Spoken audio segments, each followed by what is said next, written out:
Hi there, Bill Kristol from the Bulwark. Breaking news, Senator Joe Manchin will not run for re-election in 2024. After months of deliberation and long conversation with my family, I believe in my heart of hearts that I have accomplished what I set out to do for West Virginia.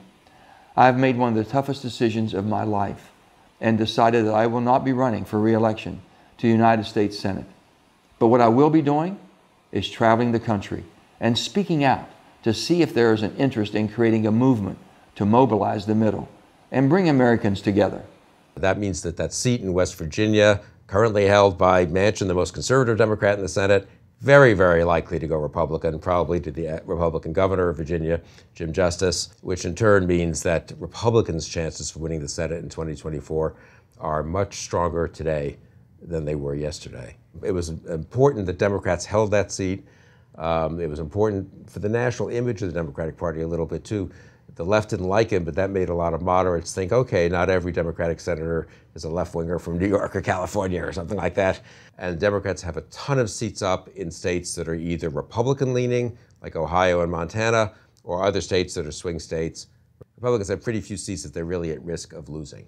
So suddenly, the prospects for 2025 are better than 50-50, I've got to say, for a Republican Senate. And since Donald Trump is a little bit ahead of Joe Biden in the polls, the prospects for 2025 could be for a Republican president, not just a Republican president, but a Donald Trump presidency, and a Republican Senate. And then the House, obviously Republicans control now. That could go back the other way, but maybe not if Trump does well and if Republicans do well in Senate races. So I hate to be a Debbie Downer. Everyone was so upbeat after Tuesday night. I live in Virginia. We were happy that Democrats held the state Senate and won the state House there. Democrats not only holding on to the state Senate, but retaking the House of Delegates, too. Manchin is not my favorite senator for various reasons, kind of representative of the coal and gas interests there in West Virginia, loves the spotlight, makes a big deal of how he's in the middle of all the negotiations. But he has been in the middle of a fair number of negotiations. And if you're a moderate Democrat, you thought, with some reason, that Joe Manchin was helping check the leftward move of the Democratic Party. This will make it plausible to claim, at least, that one of the moderate conservative checks on the left in the Democratic Party is not going to be there after 2024. And now suddenly, even with Manchin's announcement, he'll be there for the next year. But even for this announcement, it's going to be easier for Republicans to say, look at that Democratic Party. It's all left-wing. Manchin was one of the centrist Democratic senators. He prevented some of the excessive spending. He was a check on the left. He's going. The party's going left. You can't trust the Democrats. The whole Fox News Trumpy narrative will be strengthened by Manchin's withdrawal.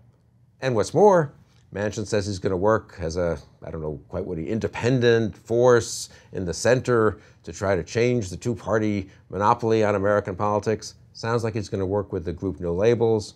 No Labels says they're going to put together a centrist ticket, one Republican and one Democrat.